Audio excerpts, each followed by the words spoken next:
ചേളാരിയിലെ വ്യാപാരിയെ തട്ടിക്കൊണ്ടുപോയി കൊലപ്പെടുത്തിയ സംഭവത്തിൽ പോലീസ് 3 പേരെ കൂടി അറസ്റ്റ് ചെയ്തു. ഇതോടെ കേസിൽ അറസ്റ്റിലായവരുടെ എണ്ണം 6 ആയി.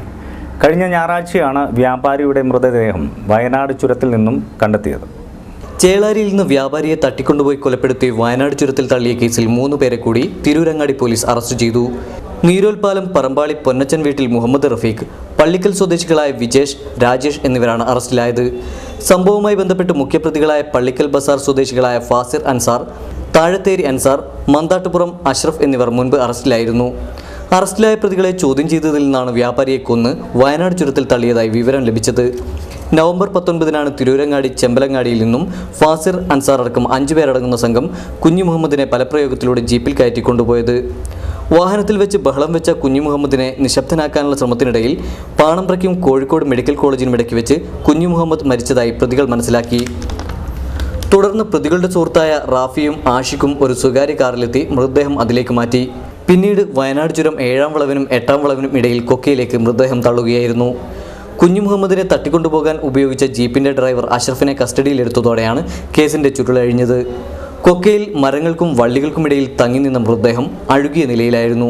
ഫാസിറിനെ ചോദ്യം ചെയ്തതോടെയാണ് മൃതദേഹം തള്ളിയ സ്ഥലം വ്യക്തമായത്. വസ്ത്രവും ആളുടെ രൂപവും കണ്ട് മൃതദേഹം ബന്ധുക്കൾ തിരിച്ചറിഞ്ഞു. കാരണം അവരുടെ സാമ്പത്തിക ഇടപാടുമായി ബന്ധപ്പെട്ട വിഷയമാണ്. അവർക്കൊരു ബന്ധുവിനും 10 ലക്ഷം രൂപയോളം നോട്ടിലിട്ടപ്പുമായി ബന്ധപ്പെട്ട കേസിൽ കൊടുക്കാറുണ്ട്. ആ പണം കിട്ടുന്നതിന് വേണ്ടിയിട്ട് പോലീസുമായി ബന്ധപ്പെട്ട ഇവർ നേരിട്ട് തന്നെ ഒരു ഓപ്പറേഷൻ നടത്തി ഇയാളെ തട്ടിക്കൊണ്ടുപോയി പണം നേടുന്നതിന് വേണ്ടിയുള്ള പരിപാടി ചെയ്തായിരുന്നു. വണ്ടിയിൽ വെച്ച് മരണപ്പെട്ടതായാണ് സമ്മതം വഴി. ആ ഒരു സമ്മതം വഴിയുടെ അടിസ്ഥാനത്തിൽ 1-ാം പ്രതി കാണിച്ച് ഇവിടെ വയനാട് ചുരത്തിൽ തള്ളിയെന്ന് കാണിച്ച് പറഞ്ഞതിൻ്റെ അടിസ്ഥാനത്തിൽ അയാളെ കൂട്ടിക്കൊണ്ടുവന്ന് അയാൾ കാണിച്ചു തന്ന പ്രകാരമാണ് ഞങ്ങൾ ഇവിടെ എത്തിയിരിക്കുന്നത്.